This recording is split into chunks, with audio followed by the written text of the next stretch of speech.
15차 태국 단기 선교회를 우리 20명의 선교사가 잘 다녀왔습니다. 보내는 선교사 여러분께서 기도와 후원, 파송으로 맡겨주신 그 사명을 큰 은혜 가운데 감당하고 어제 잘 복귀를 했습니다. 기도해 주셔서 진심으로 감사를 드립니다. 비전 17호 후어이 유억 교회 헌당식은 큰 축제였고 잔치였습니다. 후어이 유억 교회가 세워지게 된 스토리는 이렇습니다. 사진 보여주실래요? 사이탄 프라펌 교회가 이 후어이 유억 동네를 전도초로 삼고 매년 크리스마스마다 전도를 했어요. 이 2시간 떨어져 있는 산길로 2시간 떨어져 있는 동네인데, 그래서 아피차 가족이 예수님을 영접하게 됐습니다. 그래서 예수님을 믿은 이 아피차 가족이 산길을 2시간씩 걸어가지고 가서 예배를 드리게 된 것입니다. 이 사이탄 프라펌 교회 아짠이 이 청년 아피차를 보니까 아주 유망해요. 그래서 4년 동안 실로암 신학교에 가도록 했습니다. 그래서 졸업을 6년 전에 하고 돌아와서 이 후아유 유억교회에 이 전도처, 이 기도처라고 하죠, 예배가 드려지게 됐는데 가정에서, 집에서 예배를 시작을 했습니다. 그러다 보니 성도들이 늘어났습니다. 그들은 기도했습니다. 간절히 기도했어요. 하나님, 우리에게 예배당을 세워주십시오. 하나님은 그 기도에 응답을 하셨어요. 평생에 교직에 계셨던 아버지가 돌아가시면서 약간의 재산을 남기셨습니다. 자녀들은 뜻깊은 유산을 그냥 쓸 수가 없었습니다. 하나님, 어떻게 하면 좋습니까? 라고 기도하면서 형제 자매들이 의논을 했어요. 기도 중에 하나님이 인도하셨습니다. 아버지 황하성 집사님과 어머니 민경월 권사님을 기리면서 아프리카 우간다에 학교를 세우고 기숙사를 세우고 세계 교회를 세웠습니다. 그리고 방림 비전 17호 태국의 후어이 유억 교회를 세우는데 기쁨으로 헌신을 하신 것입니다. 아피차는 작년 기공 예배를 드리면서 선교사님과 제가 인터뷰를 하는데 이렇게 고백을 했어요. 하나님께서 우리의 기도에 응답하셔서 교회를 세우게 됐습니다. 너무 감사합니다. 비전 19호 옴꼬이 교회 현판식을 했습니다. 우리가 기공 예배를 드리지 못하고 이미 시작이 되어서 지금 중간 단계에 와 있습니다. 건축. 많은 사람들이 모여서 거기 현판식을 하게 됐습니다. 18년 전에 이 카렌 총회에서 이 옴꼬이 지역에 기숙사를 하나 세웠어요. 왜냐하니까 그 자녀들이 참 산골 오지에 살다 보니 학교가 없어요. 교육은 시켜야 되겠는데 2만 명이 살고 있는 이 옴꼬이라고 하는 이곳에 기숙사를 세워서 학교가 있기 때문에 거기에 보내기 위해서 교단에서 기숙사를 세운 거예요.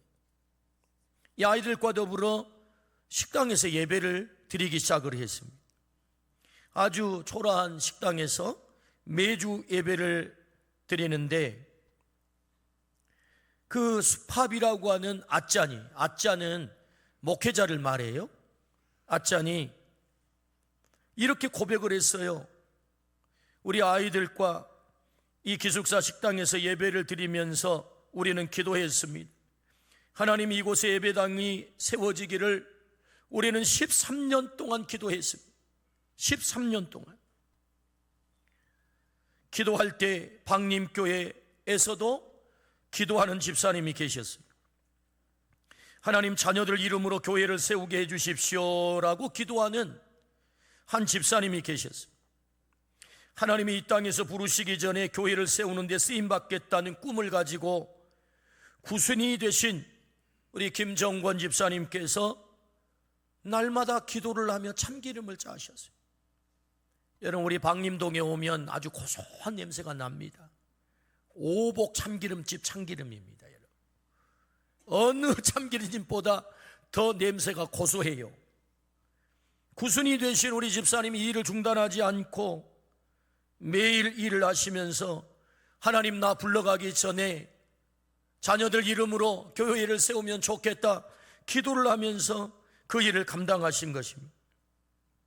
옴꼬이 교회 아짠 수팝이 고백했습니다. 하나님께서 응답하셔서 방림교회와 연결해 주시고 이곳에 교회가 세우게 되니 너무너무 감사합니다. 하나님은 옴꼬이 성도들의 기도와 김정권 집사님의 기도와 방림교회의 기도에 응답하셔서 하나님의 교회가 세워진 줄로 믿습니다. 기숙사를 거쳐간 제자들이 교회가 세워지는 것을 보면서 하나님의 놀라운 역사라고 고백을 했어요. 2만 명이 살고 있는 동네에 최초 1호 교회가 세워진 것입니다. 얼마나 놀라운 얘기입니까? 후어이 유업교회, 옴꼬이 교회가 세워진 것은 하나님께서 우리의 기도에 응답하심입니다. 우리는 하나님 응답의 현장을 눈으로 목격하고 다녀오게 된 것입니다.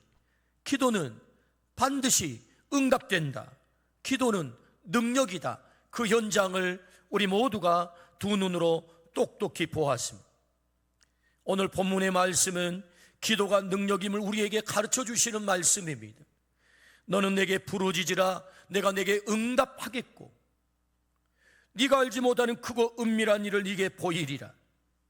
기도에 응답하시겠다는 하나님의 약속의 말씀입니다. 응답뿐만이 아니지요, 내가 감히 알 수 없는 크고 은밀한 일, 그 은밀한 일이 무엇입니까? 나는 잘 모릅니다. 그런데 하나님이 나를 너무나도 잘 간파하고 계시기에 하나님께서 내 삶의 최적, 최상, 최고, 최선의 일을 이루어 주시는 것, 그것이 은밀한 일이에요. 하나님이 이루시는 은밀한 일. 그러므로 우리가 기도할 때 하나님은 강력하게 응답하셔서 오늘도 최적, 최상, 최고, 최선의 일을 행하실 줄로 믿습니다. 오늘 말씀을 통하여 그렇습니다, 제가 기도의 사람 되어 부르짖는 사람 되어 제가 그 능력을 체험하고 싶습니다. 그 능력을 나도 경험하고 싶습니다. 그 기도의 사람 되기를 주의 이름으로 축원합니다. 아멘. 어떤 상황에서 우리는 부르짖어야 합니까? 그 첫 번째는 갇힌 곳에서 부르짖으라 라고 말씀을 하세요. 1절입니다. 예레미야가 아직 시위대 뜰에 갇혀 있을 때에 여호와의 말씀이 그에게 두 번째로 임하니라. 이르시되, 예레미야는 수차례 갇혔어요. 예레미야는 조국 유다의 멸망을 예언했던 선지자. 그래서 그는 눈물의 예언자라 별명을 갖고 있습니다. 왜요? 사랑하는 조국이 하나님으로부터 심판을 받아 멸망당하는 이 가슴 아픈 이야기를 예언해야 되니 여러분 얼마나 가슴이 찢어지겠어요. 그러니 예언을 하면서 그냥 예언할 수가 없어요. 눈물을 철철 흘리면서 예언을 하는 것입니다. 그렇게 살면 멸망합니다. 하나님 심판하십니다. 때문에 권력자들은 싫어한 거죠. 거짓 선지자들은 싫어했어요. 끊임없이 예레미야 선지자를 공격했죠. 그래서 그를 붙잡아다가 구덩이에 던져넣고 시위대 뜰에 가둬버리고 감옥에다 쳐넣었던 것입니다. 오늘 말씀에도 보면 1절에 시위대 뜰에 갇혀 있을 때 감옥에 떨어져 있었다, 그런 말씀이지요. 멸망의 예언을 곱게 듣지 못하고 그를 가뒀다. 어디가 부르짖는 자리입니까? 바로 그 자리에서 하나님은 예레미야에게 말씀하는 거예요. 너 그 자리가 부르짖는 자리야. 인생 최악의 자리, 여유롭고 평화롭고 아무 공격도 없고 모든 것이 잘 풀리는 곳에서 우리가 부르짖으면 얼마나 좋겠습니까? 그런데 놀랍게도 하나같이 믿음의 거장들은 부르짖는 그 자리가 갇힌 자리였다고요. 고통의 자리, 아픔의 자리였단 말입니다. 예레미야는 눈물의 선지자입니다. 극도의 고통 속에 빠지고 상황이 가장 나쁜 자리에서 그는 부르짖었습니다. 그때 하나님은 그 부르짖음을 들으시고 응답하심으로 유다를 회복시켜 주신 줄로 믿습니다. 갇힌 자리가 부르짖는 자리다. 우리도 갇힌 자리가 있어요. 막힌 자리, 눈물의 자리, 고통의 자리, 아무것도 할 수 없는 자리. 하나님은 알 수 없지만 때로 우리를 갇힌 자리에 두시기도 해요. 우리를 갇힌 자리에 때로는 몰아넣기도 합니다. 왜요? 하나님은 우리를 너무 잘 알거든요. 갇힌 자리에 떨어져야 하나님을 찾거든요. 때문에 우리가 갇혔다면, 고통의 자리에 떨어졌다면, 이러지도 못하고 저러지도 못하는 상황을 만났다면 하나님이 강력하게 나에게 메시지를 하고 있는 거예요. 야, 너 부르짖을 때야 라고 말이에요. 어디서 부르짖습니까? 갇힌 자리라고 말씀하세요. 하나님은 우리를 너무나도 잘 아시기에 우리를 아픔의 자리에 둘 때도 있습니다. 너 나 찾아야 되겠다, 내게 부르짖어야 되겠다 라고 하나님이 나에게 강력한 주문을 하세요. 그러므로 우리가 갇힌 자리에 있다면 그 자리가 내가 부르짖어야 되는 자리임을 믿기를 주의 이름으로 축원합니다. 그러므로 내게 어려움이 찾아오고 고통이 찾아왔다면, 이럴 수도 저럴 수도 없는 상황을 만났다면 하나님께 부르짖기를 주의 이름으로 축원합니다. 그때 우리는 그 갇힌 자리에서 하나님을 만나게 될 것입니다. 그러므로 여러분, 그 갇힌 자리는 하나님의 변장된 축복의 자리다. 하나님을 만날 수밖에 없는 변장된 축복의 자리, 응답을 받게 되는 변장된 축복의 자리, 하나님의 기적을 보는 변장된 축복의 자리, 바로 그곳이 갇힌 자리다 라고 말씀을 하세요. 중요한 것은 우리가 갇힌 자리에서 부르짖는 것입니다. 부르짖지 않는다면, 기도하지 않는다면 갇힌 자리는 그대로 죽음의 자리가 되는 것입니다. 절망의 자리가 되는 것입니다. 그러나 내가 부르짖는다면 그 갇힌 자리가 놀라운 하나님의 복을, 기적을 경험하는 자리가 될 줄로 믿습니다. 내 자신이 갇힐 뿐만 아니라 지금 우리가 살아가는 미래 세대가 갇힌 자리에 있어요. 우리 한국교회 형편이 갇힌 자리입니다. 우리 조국이 지금 갇힌 자리에 있어요. 이때야말로 우리가 부르짖어 기도할 때이다. 네가 갇혔다면 너 내게 올 때야, 내게 부르짖을 때야. 하나님이 말씀하세요. 우리가 그 부르짖는 자리에 가기를 주의 이름으로 축원합니다. 여러분, 요나가 언제 부르짖습니까? 요나서 2장 1절에서 2절, 요나가 물고기 뱃속에서 그의 하나님 여호와께 기도하여, 어디입니까? 물고기 뱃속. 이르되 내가 받는 고난으로 말미암아 여호와께 불러하리었더니 주께서 내게 대답하셨고, 어디에서 대답하셨다고요? 물고기 뱃속에서. 내가 수월의 뱃속에서 부르짖었더니 주께서 내 음성을 들으셨나이다. 그 죽음의 자리에서 부르짖을 때 요나에게 응답하셔서 요나를 살려주신 줄로 믿습니다. 요나만 살립니까? 니느웨 성에 12만 명을 살리셨다. 할렐루야. 그의 사명을 회복시킬 뿐만 아니라 많은 생명을 살리는 그 자리가 어디였습니까? 물고기 뱃속이었다. 그곳에서 부르짖을 때에 하나님은 놀라운 생명 살림의 역사를 일으킨 줄로 믿습니다. 아멘. 바울이 언제 부르짖습니까? 빌립보 감옥에 갇혀 한밤중일 때 부르짖었다라고 성경은 말씀해요. 하나님은 그때 옥문을 열어주십니다. 착고를 풀어주세요. 오늘 또 한밤중 갇힌 자리에서 우리가 부르짖음을 선택한다면 내 삶의 한복판 속에도 옥문이 열리고 착고가 풀리는 기적을 보게 될 줄로 믿습니다. 그래서 여러분, 이 바울 사도가 거기에서 그가 감당해야 될 사명이 있었단 말입니다. 주 예수를 믿으라, 그리하면 너와 내 집이 구원을 받으리라. 왜 바울이 감옥에 들어간 거예요? 그냥 고통당하려고? 그냥 고통당하려고? 아닙니다. 바울의 사명은 무엇입니까? 복음을 전하는 거라. 어디에서 그 사명을 감당한 겁니까? 밤중 갇힌 자리에 부르짖을 때 그를 그 감옥에 보낸 궁극적인 목적, 사명을 감당하게 됐다. 할렐루야. 간수가 예수님을 믿게 된 줄로 믿습니다. 그의 가족이 예수님을 믿게 된 줄로 믿습니다. 간수와 로마의 군인들이 예수님의 믿음으로 로마를 변화시키는 천병 역할을 하고 있는 거죠. 어디에서 부르짖습니까? 갇힌 자리. 갇힌 자리란 내 삶의 고통스러운 자리, 눈물의 자리. 혹 그런 자리를 만나셨다면 하나님이 지금 말씀하고 계세요. 강력한 스피커로. C.S. 루이스가 우리에게 한 말, 고통은 하나님의 스피커다. 우리에게 강력하게 큰 소리로 말하는, 야 내게 와 부르짖을 때야. 오늘 우리가 이 부르짖는 기도의 사람이 되기를 주의 이름으로 축원합니다. 아멘.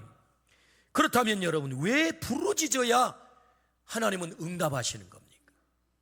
그 두 번째는 하나님이 일하는 스타일이래요. 하나님이 일하는 스타일이다. 2절, 일을 행하시는 여호와, 그것을 만들며 성취하시는 여호와, 그 이름을 여호와라 하는 이가 이와 같이 이르시도다. 일을 행하신다, 일을 성취하신다, 이 단어는 하나님의 창조의 사건을 말씀할 때 사용하는 단어예요. 그러니까 창조의 하나님을 말씀하고 있는 거지요. 하나님은 주도적으로 당신의 섭리를 따라 행하시는 분이세요. 그래서 나와 아무 관계없이 그냥 당신의 섭리를 이루면 되는 것입니다. 그런데 창조자 하나님께서 2절, 일을 행하시는, 일을 성취하시는 여호와가 말씀하시느니라, 이 2절 바로 다음에 뭐라고 말씀하세요? 너는 내게 부르짖으라, 내가 내게 응답하겠다, 크고 은밀한 일을 너에게 보여주겠다라고 말씀을 하시는 거예요. 하나님은 창조자시고 완전하시니 그 섭리를 따라 나와 아무 관계없이 내가 부르짖든 부르짖지 않든 아무 영향을 받지 않고 당신의 일을 이루시면 되는 거예요. 근데 하나님은 나 그렇게 일하지 않을 거야, 네가 부르짖으면 그때 나 일할 거야, 그걸 말씀하는 거예요. 네가 부르짖으면 내가 응답하겠다, 은밀한 일을 보여주겠다. 이 얘기는 나 홀로 내 섭리를 따라 너와 아무 관계없이 내가 일하는 게 아니고, 네가 부르짖으면 그때부터 나 일하기 시작할게. 이게 내 일의 스타일이야. 그러므로 여러분, 왜 부르짖으면 응답하심으로 일하실까요? 그것은 우리의 기도가 놀랍게 소중하다는 거예요. 너무 중요하다는 거예요. 너의 신음소리까지라도 나는 하나도 놓치지 않고 너의 기도를 들으면 나는 그때부터 일할 거야. 네 기도가 중요해? 그걸 말씀하는 거죠. 네 기도가 중요해.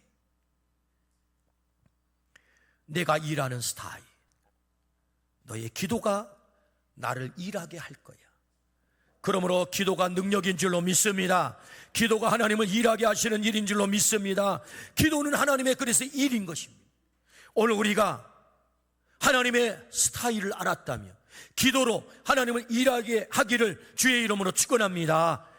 내가 내 일을 하면 내 일이 되지만 내가 기도하면 내 일이 하나님의 일이 될 줄로 믿습니다. 하나님이 해결하시는 것입니다. 하나님이 언제 이스라엘 백성을 해방시킵니까? 여러분, 하나님은요, 그 이스라엘 백성을 택해가지고 아브라함을 택해서 야, 너 가나안 땅에 살아라, 이게 원래 하나님의 계획이에요. 때문에 그 백성을 해방시켜 광야 40년을 지나 가나안 땅에 데리고 가는 것이 하나님의 원래 계획이에요. 그런데 여러분, 그 계획을 언제 실천합니까? 성경 말씀하세요. 출애굽기 3장 7절, 여호와께서 이르시되 내가 애굽에 있는 내 백성의 고통을 분명히 보고 그들이 그들의 감독자로 말미암아 부르짖음을 듣고, 그랬어요. 다 이미 알았대요. 근데 언제 이래요? 부르짖음을 듣고, 그때 하나님께서 이스라엘 백성 해방시킨 줄로 믿습니다. 그때 하나님이 일하기 시작했다는 거죠. 출애굽 여정에서 아말렉과 전쟁이 벌어졌어요. 언제 승리합니까? 모세가 손들고 기도하면 승리하는 거예요. 내리면 하나님도 팔짱 끼고 계시는 거예요. 너 기도하면 내가 일할게, 내가 전쟁할게. 그래서 승리하는 거예요. 근데 기도를 다 그치면 하나님도 가만 계셔. 그래서 전쟁이 패배하는 것이에요. 그럼 왜 이걸 보여주실까요? 이스라엘 백성이 광야에서 반드시 훈련해야 되는 것이 있습니다. 가나안 땅 들어가 그들이 복받고 살려면 하나님께 부르짖는 사람 되어야 가나안 땅에 들어가 복받고 사는 거지, 하나님과 관계없이 내 뜻대로 행하면 가나안 땅에 들어가도 복받고 살지 못한다는 것입니다. 그러므로 기도가 얼마나 능력인지를 아말렉과 전쟁을 통해서 너희가 배워야 되는 거야 라고 아예 눈에 보이게 시청과 교육을 하는 거죠. 그래서 모세가 손을 들고 기도하면 이기고 손 내려오면 지는 것입니다. 뭘 말씀하세요? 내가 일하는 스타일이야. 너 기도하면, 너 부르짖으면 내가 그때 일할게. 할렐루야. 하나님의 행하시는, 하나님의 성취하시는 이 일을 우리가 기도함으로, 부르짖음으로 우리가 보기를 주의 이름으로 축원합니다. 마태복음 7장 7절, 애우기도 좋죠? 마77입니다. 구하라 주실 것이요, 찾으라 그리하면 찾아낼 것이요, 문을 두드리라 그러면 너희에게 열릴 것이니. 우리 아멘 하십시다. 저는 이 말씀을 읽을 때마다 여기까지 하나님한테 꼭 하고 싶은 얘기가 있어요. 하나님, 그 좀 째째하십니다. 불경하지만 저 혼자 그렇게 생각한다고요. 그 좀 기마이 좋게, 구하지 않아도 팍 그냥 해주시면 얼마나 좋습니까? 찾지 않아도 찾게 만들고, 두드리지 않아도 야 내가 열었다 들어와라, 그럼 얼마나 좋겠어요. 근데 꼭 하나님께서 구하면 줄 거예요, 찾으면 찾게 할 거예요, 두드리면 열어줄 거예요. 좀 째째해 보이지 않나요? 그런데 하나님은 그렇게 일하신다는 거예요. 내 기도와 더불어서 내가 기도의 동역자가 되어 내가 기도할 때, 부르짖을 때, 그때 내가 너에게 구한 것을 얻게 할 것이고 찾은 것을 찾게 할 것이고 두드릴 때 열어줄 거야.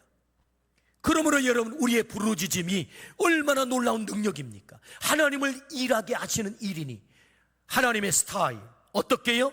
부르짖을 때 나 일한다. 우리 모두가 부르짖는 사람 되기를 주의 이름으로 축원합니다. 그렇다면 여러분, 우리가 부르짖을 때 어떻게 응답하시는 것입니까? 그 첫 번째는 치료하여 낫게 하세요. 치료하여 낫게 하신다. 6절입니다. 그러나 보라, 내가 이 성읍을 치료하며 고쳐 낫게 하고 평안과 진실이 풍성함을 그들에게 나타낼 것이며, 하나님은 치료의 하나님인 줄로 믿습니다. 그래서 당신 이름을 여호와 라파라고 당신이 스스로 명명하셨어요. 나는 치료의 하나님이야. 오늘 또 하나님은 부르짖을 때에 치료하시는 놀라운 역사를 행할 줄로 믿습니다. 그것을 증명한 말씀이 마가복음 10장에 나오죠. 바디메오가 예수님 소문을 들었어요. 지나간다는 소문을 듣고 길가에 앉아서 주 다윗의 자손이여 나를 불쌍히 여겨주세요 라고 부르짖는 것입니다. 사람들이 좀 조용히 하라고, 왜 이렇게 시끄럽게 하냐, 제지를 해요. 좀 조용히 하라고 말려요. 조용합니까? 아닙니다. 더 큰 소리로 주 다윗의 자손이여 나를 불쌍히 여겨주세요. 우리 주님이 응답하세요. 내가 너에게 뭘 해주랴? 예, 보기를 원하나이다. 소경이었거든요. 그때 주님 응답하세요. 내 믿음이 너를 구원했다. 믿음을 뭘로 증명합니까? 부르짖음으로 증명하고 있는 거예요. 그러므로 여러분, 믿음의 또 다른 얼굴은 기도다. 반드시 내가 하나님을 믿으면 기도하게 돼 있다. 내가 하나님을 믿으면 부르짖게 돼 있다. 우리의 믿음의 증명은 우리의 기도를 통해서 증명되는 것이다. 할렐루야. 그래서 주님이 응답하는 거지요. 내 믿음이 너를 구원했다. 소경 바디메오가 눈이 번쩍 뜨게 된 줄로 믿습니다. 치유가 일어났다는 거지요. 불가능의 질병이 고침을 받았다는 거지요. 오늘도 우리가 부르짖어 기도할 때 하나님이 치유하시고 낫게 하실 줄로 믿습니다. 아멘. 두 번째, 첫 관계가 회복이 돼요. 7절입니다. 내가 유다의 포로와 이스라엘의 포로를 돌아오게 하여 그들을 처음과 같이 세울 것이며 그들이 왜 멸망당의 포로가 되었습니까? 하나님과의 첫 관계가 깨뜨려진 거죠. 그 첫 관계가 무엇입니까? 창조자와 피조물, 아버지와 자녀, 주인과 백성. 그런데 이스라엘 백성이 하나님을 등지고 떠나간 것입니다. 관계가 깨져버린 거죠. 그래서 그들은 멸망하게 되고 포로가 되어서 그들은 고통의 세월을 살아야만 했던 것입니다. 이 깨져버린 첫 관계, 하나님은 약속하세요. 내가 유다의 포로와 이스라엘의 포로를 돌아오게 하여 너희가 부르짖어 기도하면 그 처음 관계를 내가 다시 회복할 거야 라고 약속을 하세요. 우리에게 왜 불행이 찾아왔습니까? 그것은 하나님과의 관계가 틀어졌다, 그렇게 말씀하세요. 첫사랑을 너희가 잃었다, 그래서 너희에게 불행이 찾아든 거야 말씀하세요. 어떻게 그 관계를 회복할 수 있습니까? 부르짖어 기도할 때 그 첫 관계를, 내가 너의 창조자가 되고 내가 너의 아버지가 되고 내가 너의 주인이 되어 너를 온전히 책임질 거야. 그러므로 오늘 우리가 주님 앞에 나아가 부르짖어 기도함으로 하나님께서 회복시키시는 이 첫 관계가 회복되기를 주의 이름으로 축원합니다. 하나님과의 첫사랑이 회복되기를 축복합니다. 아멘. 세 번째, 우리가 기도할 때 어떻게 응답하시죠? 하나님의 기쁨이 됩니다. 오늘 9절입니다. 이 성읍이 세계 열방 앞에서 나의 기쁜 이름이 될 것이니 찬송과 영광이 될 것이요 그들은 내가 이 백성에게 베푼 모든 복을 들을 것이요 내가 이 성읍에 베푼 모든 복과 모든 평안으로 말미암아 두려워하며 떨리라. 나의 기쁜 이름이 될 것이며 찬송과 영광이 될 것이라고 약속을 하세요. 하나님의 기쁜 이름, 온전한 회복이죠.